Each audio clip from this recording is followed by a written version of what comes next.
Okay, family, it's Tasha MAMABEAR prepping. You already know what time it is, baby. Get it. Get something to drink and let's talk about it. Your wine, your coffee, your whiskey, your water, your juice, whatever it is you have, let's get into it. Now, I did a video a while ago, you guys, that was one of my best videos, and it was basically all these safety things to do, right? Safety things to do to get ready, to prepare for just staying safe out there on those roads, right? What I'll do is I'll try to find it, you guys, but I'm just feeling an urgency to discuss safety and being safe and really getting ready for really the one thing that I am really stressing about, you guys, and that's preparing for the unprepared, right? Preparing for people to come to your home, people and families that are hungry, that are desperate, that are like, they just want help, right? And also dangerous people that are even further with their desperation and are willing to do much more to harm you, to hurt you, to get what they want. You have something they want or need, and they decide that they want to take it from you or try to take it from you. And so I'm going to walk you through basically some things to start doing, okay? And I'm gonna give you some stories and some stuff of us implementing this. And some of it sounds a little silly, right? It was silly when I did one of these things, you guys, yesterday, literally. But it's important, okay? And it's important to teach your children this stuff as well, okay? So number one thing I have on the list today is stop talking. Now, much easier for me to tell you that. Here I am on a channel about emergency preparedness where all I do is talk. And the whole world, you know, anybody that wants to find out can see, hey, she prepares, right? And does that put a target of some sort on my back? Absolutely. But I would say also you don't have to worry about us because we prepare in so many levels, okay? What I will say also is there is so much, if you've noticed, that I haven't shared on this program, on this channel, and I never will, okay? For those of you that have been watching me from the beginning, this whole last year, you know that I've never showed defensive tools. I will continue to never show that because it's like showing my card, right? I can tell you information, I can tell you tips and skills, but I'll never physically show you what I have, okay? And that's because you know, you show your hand when you show what you have, okay? So there's certain things I'm not gonna talk about, and I don't want this channel to turn into, you know, a defensive tool channel, and then people get the wrong idea that that's like the number one prep that you should have. You should definitely have that stuff, but if you've noticed, I'd never shown or super discussed that stuff, even like types and things like that. Next thing, I've never showed that you know, people ask me all the time to show, and that's, you know, I'll never show you an overarching view of my pantry, of my food locations. I can talk all day in the blue in the face. Hey, this is a good idea. You could try doing this. You could try doing that. Whether I've done those things or not, I don't know. A lot of them I haven't, right? They're just ideas that I just come out because somebody asked me and I just use my imagination and think of some new stuff, right? But I've never showed you really any of my stuff, okay? And because again, there's no reason to do that, okay? And then two, again, I'm showing somebody exactly what I'm doing, which then helps them with their risk decision on whether they should hit us or not, or try to take advantage, right? So that becomes just something I'll never show. Will I show some hauls like, hey, I got this stuff at Dollar Tree today. Hey, I got this. Sure, absolutely. But you'll never see me doing, hey, here's my pantry. Here's where I keep my canned goods. Here's where I keep the pressure canned items. This is where I keep this. Here's my pantry with my shelves with all my stuff. You'll never see me doing that, okay? So I have my own boundaries and safety boundaries as well to some degree, but for the rest of you guys, stop talking. Now's not the time to be talking about people, trying to get them to buy food. Yes, you can say real loosely, like if somebody starts a conversation about, man, things are getting really rough, inflation, whatever, and you're in that conversation about inflation already, inflation and prices and all this stuff. Yeah, can you loosely be like, man, I think it's important. I think we need to get food and water. How are you guys looking? Are you guys gonna, you know, I'm trying to hit these sales, you know, just talk like a normal person, okay? And that will help you, you know, maybe something you said gets them like, oh man, yeah, she's right, man. I need to get water. You know, she's stressing. I need to get some water and food too, right? But stop talking overarchingly about like, hey, you're a prepper, you prepare, and all this stuff. Next thing I have is shop creatively. When I say shop creatively, I'm saying, and I know this is hard, but try to not let them see your, when I say them, anybody, your neighbors, see your groceries, okay? And there's a couple ways you can do this, right? There's creative ways to do this. You could bring a little bit home at a time in duffel bags or backpacks. Let's say you go to work every day with a backpack. They see you go to work every day, but you can pick up a little bit of groceries, put it in your backpack, bring it home a little bit every day. Maybe you go to the gym every day. They see you leave every day with a duffel bag. You go to the gym in gym clothes. But you come back and you went to the grocery store after the gym and you have groceries in that gym bag. Laundry baskets, taking laundry baskets with a little bit of like a couple fluffy towels in them or something, right? You can make them look full, put an empty box in one, wrap a towel around it and then put some towels on top. Make it look full, make it look like you're going to do laundry, and then come back and those baskets have food in them, okay? With those same towels wrapped around them and sitting on top. What else? You know, you can order food, but that doesn't really help people from seeing the food, right? So you get, you know, groceries ordered. You can be right there by the door waiting, but that doesn't mean that the neighbor's not going to see the poor guy that brings your groceries making, you know, 10 trips with all your groceries, okay? So there's that. Okay, so you have to be careful. That's just as bad. There are places where you can get certain things like boxed.com. You know, it comes in a big box, comes right to your door, and it says boxed on it. If somebody looked, okay, they know you can get all types of stuff there. But again, it's a box. People are so used to Amazon and Amazon boxes, maybe they just don't put two and two together that that's actually food or some other type of items that you needed, like paper towels and laundry soap and stuff like that. That has come to your door, okay? So could you not, but you got to be very careful. Be creative on how you drop off, right? If you have a garage, drive in the garage, take it through the door. You know, drive in the garage, shut the door, go through the door. If you have a side door to your house and you're able to drive up to that side door, drive up to that. The back of the house, same thing, detach a garage, whatever it is. If you're able to pull up in a manner that can do a little bit of concealment, do it. Now, I know there's a ton of you watching me that live in apartments, and so I would be doing one of the three things that I already mentioned: bags, backpacks, duffel bags, laundry baskets. If you don't go alone, a lot of times, you know, and this is kind of the opposite, because right now you want to be as safe as possible, and there's a lot of bad stuff going on. But nighttime shopping, if you have partners, so like you and two other adults are gonna go get your groceries. It's nighttime. You know, get your groceries, and then, you know, at a Walmart or whatever, come home and quietly unload the car to your neighbors. Another thing too is like when I get a lot of like, let's say water, juice, soda, like heavy things, laundry soap, stuff like that, I will purposely leave some bigger items in there, right? Get everything inside.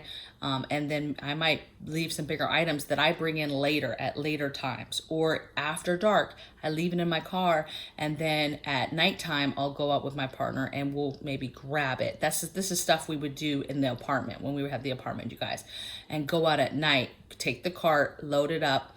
It's after taps, which is 10 o'clock. People are asleep, or a lot of people are, right?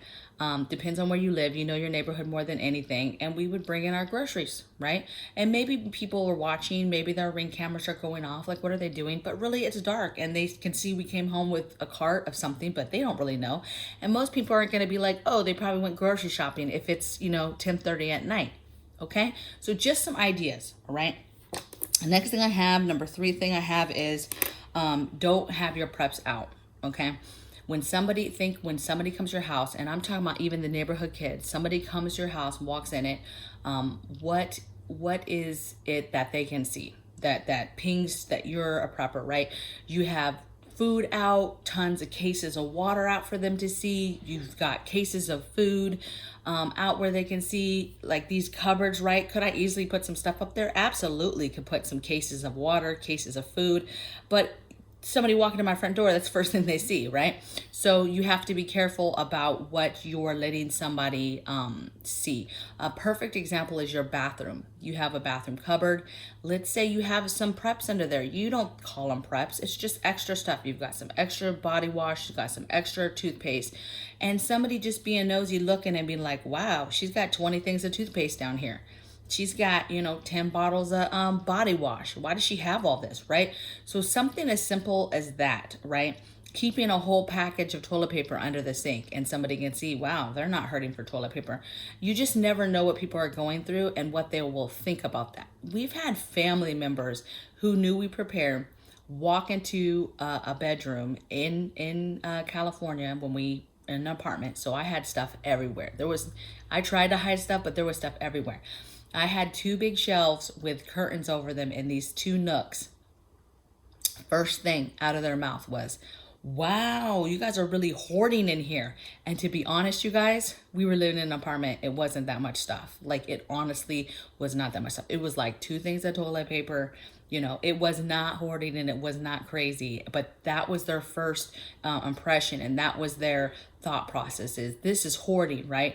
When in fact, it might not even be, but they see a lot of stuff or a big variety of stuff, and then they assume like you have everything from the store, right?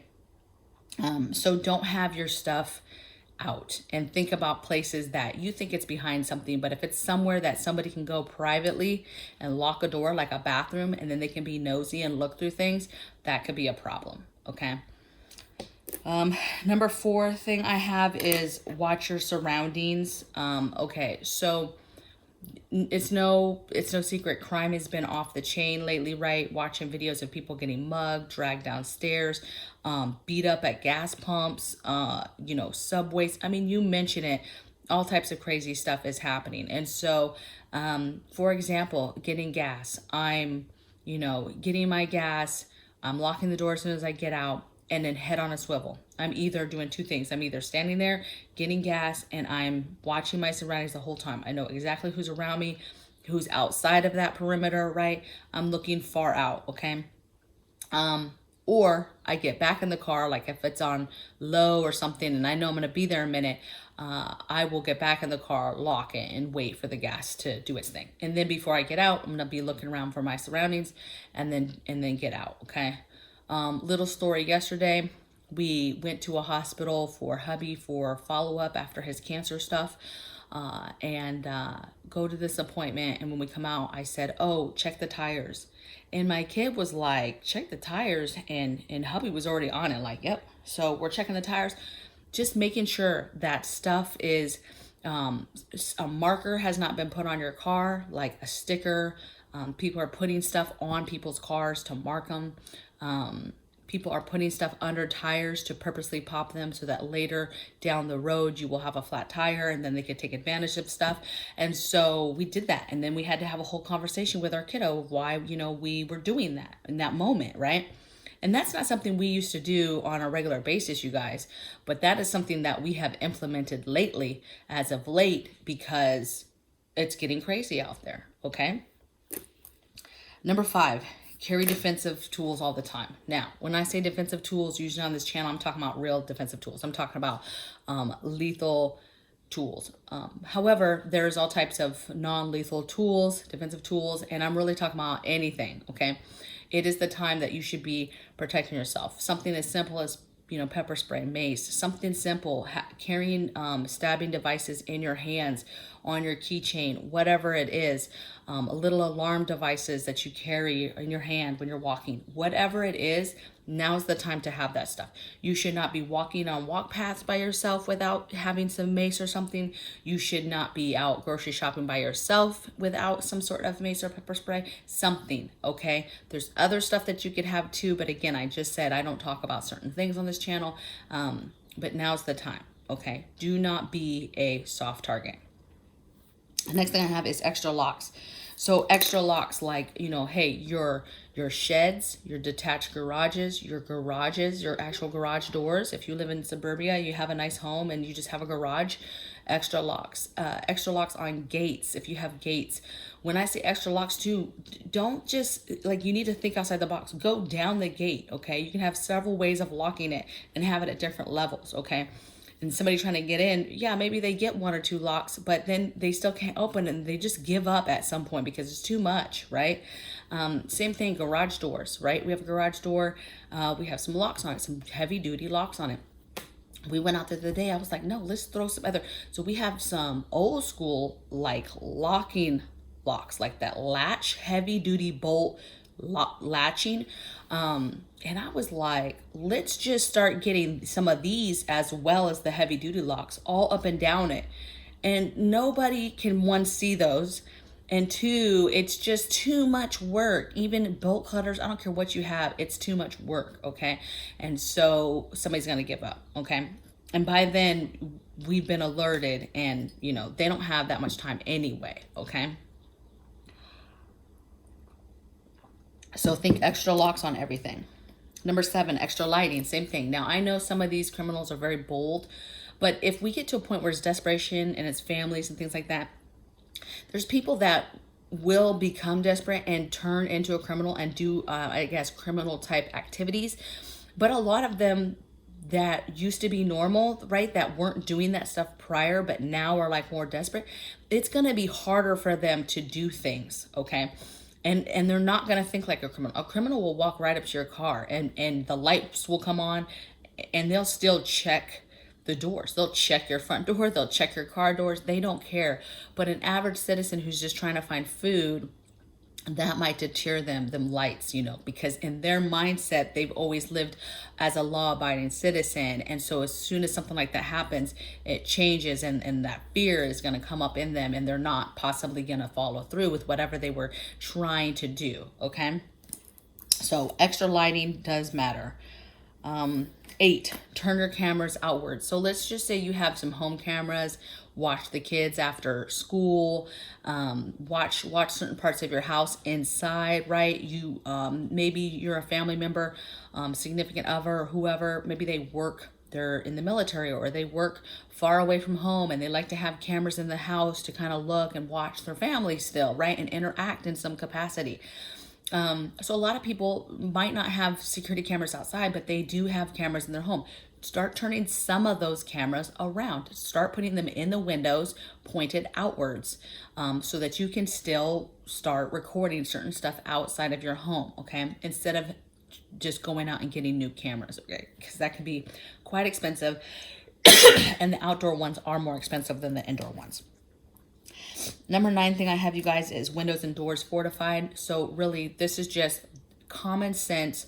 Those are the ways somebody's going to get in your house. If somebody's getting in your house, it's 96%, 99%, whatever. I don't even know the percentage, you guys. I'm not some mathematician or know these stats. I'm just saying it's very, very high that somebody getting in your home is going to get in through an entry point. It's going to be a door or a window. And so it's very easy to fortify these things, right? Get your extra locks, get your extra bolts, get your other fancier locks. You've got to get stuff to fortify these doors and windows, okay? It's a must, okay? Next thing I have is cover preps that would become visible. A perfect example of this is somebody has a bunch of preps on shelves in their garage. And, they have all this stuff. And then as soon as the garage opens, it's visible. Now everybody can see, wow, they've got 10 cases of water. They've got some camping gear. I see they have a bunch of lanterns. I see the fuel for the lanterns. I see they got a bunch of wood for a wood stove. They can see, I see they got a bunch of totes labeled food, so the minute you leave, people can see that stuff. And I promise you, if things get bad, people will be paying attention to that stuff. If they haven't already peeped it, because you haven't hidden that stuff, you haven't made it not visible, and your neighbors have already peeped all the stuff that you have in your garage, right? So you've got to be careful about what you let people see and what you think is hidden, and then it becomes visible. Perfect example in our detached garage. My plan is to, right now we have tons of shelving, and this is not even hiding a prep. I'm not even talking about hiding preps. I'm just talking about making things not visible, okay? So we will stack our totes in this one area, and then when that's full, I'm gonna throw up a piece of beadboard, a piece of board, and just staple it in front of it, just so that if you walk up to the detached garage or whatever, you're not seeing all these totes, these full totes, and now your curiosity is going about what are in these totes, okay? Same thing when we do gas outside, when we do wood, whatever it is that we have that's a preparedness item, we're constantly thinking about how do you make this not visible from neighbors, from every side. Every side we think about, from this neighbor's point of view, what can they see? From this neighbor's point of view, what can they see? And that's how we navigate, okay? But the same thing is in your house, right? Let's say you have some sort of shelving like this, a cabinet area that's better than this, a nook area where you could put some extra water or something, right? But maybe it does have the capacity for you to put a curtain in front of it. So do that, right? Again, not making stuff visible, but really making sure that that stuff is done and that it stays closed, that it's never open, that type of thing, okay? Let's see. I'm just giving you guys examples. We have a laundry room that's off of a back door. I even am very careful what I put on the shelving that's above my laundry, you guys, because I know that with binoculars or whatever, my neighbor could possibly, that's behind me, could possibly see what's on that shelf. I'm very, very conscious of my surroundings and what people can view and see at all times. And that's the way you need to be with your own personal safety, with your home safety, with your children's safety, with your preps, with everything, okay? Especially now. Number 11 thing I have is park up front near cameras. So just basic, when you're going shopping, it's getting more dangerous. I always park as close as I can, but obviously that's not always possible. So then my next best thing is I look for where the cameras are in the parking lot, and then I make sure that I park near a camera as close as possible to the store. And then number 12, this is my last one, you guys, for today. Lock doors immediately. I already mentioned this. When I get gas, I lock the door, I start the gas, and I either stand there, head on a swivel, or I get back in, I'll lock the door. If I go to the grocery store, I put my groceries in, I get in, I lock the door. Before I've even put on my seatbelt or turn on the ignition, I've locked the doors. We get home, I'm obsessed with the doors. I probably walk around. This is my normal security, you guys. This is just how I've been my whole career, my whole military career, basically. I check doors. So I'm constantly checking doors, side doors, windows, trust but verify. I'm always checking and making sure that stuff is locked and good to go. That garages, sheds, everything has its place. But I'm locking stuff as soon as I come in with something, I'm locking the front door. I'm not waiting to put down whatever I have down on the kitchen counter or put my purse somewhere no, I got out of the car, I locked it as soon as I was done. As soon as I got to the door, I locked the door as soon as I was in the home. And I do this if people are home, not home, it doesn't matter. Now, we have a protocol that we know when somebody's out, and my family knows the minute I'm home. Typically I'm texting, hey, I'm on my way home, so they know I'm on my way home, and then they're meeting me. They're coming out and helping me with whatever it is that I need help, all hands on deck. And so it'd be very difficult for somebody to do something because we do everything as a family and very conscious about our surroundings and what's going on, okay? Okay, so I think that's enough, you guys, for today. That's my 12 things, how to prepare for unprepared people, because what's going to happen is you're preparing, right? And there's a ton of people that either are totally blind still and have no clue about preparing. They haven't peeped game at all. And then you have people that have had people say stuff to them, but they've decided that they don't believe it, or it's not important, or they've given up and said they can't do it. Whatever the case may be, it's gonna get bad here. These next 2 years are gonna be rough. And when it gets to a point where there is no food, that's where the game changes, okay? If there's no food, the game changes. And now you have halfway decent law-abiding citizens taking matters into their own hands to ensure that their families can eat, okay? And so you have to be prepared how you're going to do that. The reason why I worry about this is because I'm a Christian. I care about people. I also know how to turn it off too, right? I can be quite, you know, we all have our flaws. I can be quite nasty, right?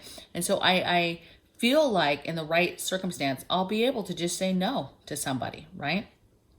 No, I don't have it. We're struggling ourselves. I don't have it. But there's part of you as a human being that's going to want to help people and determining in what situation to help people. Look at all the people helping the Ukrainian people, bringing people into their homes, strangers into their homes, right? But in that humanity, that part of you that wants to help people, and maybe there'll be opportunities where you can help people. I'm trying not to sneeze, you guys. Where you can help a family or help people, great. But we might get to a point where it's time to shutter in and not help people. And you're going to have to just shelter in place as far as humanity. It's hard. I know that that's really ugly to even say out loud, but there's going to be a point where hard decisions are made and you're not going to be able to help everybody. Okay. And I think that I'm hoping and praying that God will give me the discernment to decipher through different situations and decipher what we can do and not do. But baby, I don't know. It's going to be really, really hard. It's going to be a very, very hard time. It's going to be a hard time if people are starving and people are dying. And on the news, that's all they're talking about is how people are dying and starving. That's hardcore. Okay. So I'll see you guys tomorrow in the next video. Let me know in your comments below what you thought about this topic, different safety measures, different things that you and your family maybe have started implementing to be safe. You see I have my paint shirt on today. I'm about to finish this coffee and paint a ceiling. Not this ceiling because this one's nice and pretty, but we have some add-on parts that the ceiling's much lower and it needs to be painted. So I'm painting it like a gray color. So I will see you guys tomorrow on the next video. Take care. Bye.